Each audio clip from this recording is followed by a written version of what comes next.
сейчас попал в автосалон Bentley, и сейчас будем ходить и делать для вас обзоры. Начнем вот с этого Bentley красавца. Это у нас Bentley показывает цену.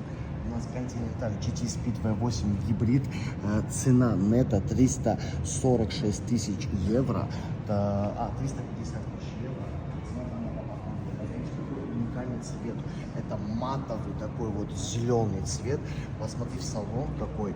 Здесь получается серый салон с оранжевыми вставками. Посмотри заднюю оптику. Сними задние фонари. Какой хрусталь. Вот это вот красавец, друзья. Это просто что-то с чем-то. Давайте посмотрим. Написано здесь лошадиные силы. Так, нет, к сожалению, лошадиные... 600 лошадей. 600 лошадей по данным красавцам. Это просто что-то уникальное. Если вы хотите себе этот автомобиль, то без проблем выкупим и привезем его для вас.